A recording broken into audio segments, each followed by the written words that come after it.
国内新闻消息，咱要来关心的是，这个行政院通过公务人员协会法部分条文的修正草案。即马警消人员会当家己来组协会，也毋过基层的人员却认为讲，要设一个协会基本的会员人数的标准实在是伤过悬啊！因也一比讲，这袂当协商的事项嘛伤过济。针对这个问题，行政总处是表示讲，袂当协商的，敢若是妨害勤务执行的相关事项尔。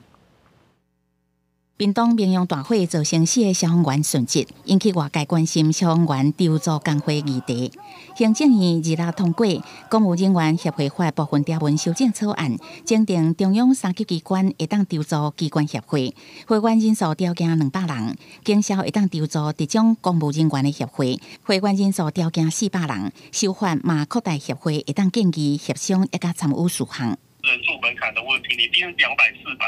那个等于就是跟大家讲说，你就不用想成立了，因为人数实在太多，你没有跟基层谈过，以基层的立场，我们一定不会承认这个草案。其实各5类的适用特种人事法律的人，现在全区审定以外呢，大概都有3800多人以上。那消防人员更多，所以我们把这样的一个框架定在跟部会层级一样的400人的门槛。修法基层并无赞同。国民党立委翁宏美嘛质疑协会法修法草案虽然放任结社权，不过这个修法草案第7条规定8项会当协商事项，佫列出袂使协商的事项，其中包括会当妨害警政、狱政、移民、消防、甲灾害防救，这个整体勤务执行的安全事项。会不会未来我们想要提出就是跟人力有关、跟工时有关、跟装备有关，他们都认为是会影响整体的勤务运作，那就禁止我们协商。那这个协商权是不是就是名存实亡？各类的协会针对情绪事项基本上是可以协商。全序部定的这个草案的版本内容是特别提到说，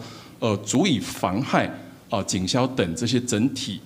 勤务执行安全的事项才不得协商。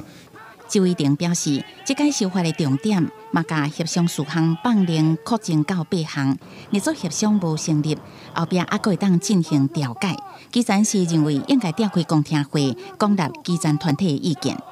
记者综合报道。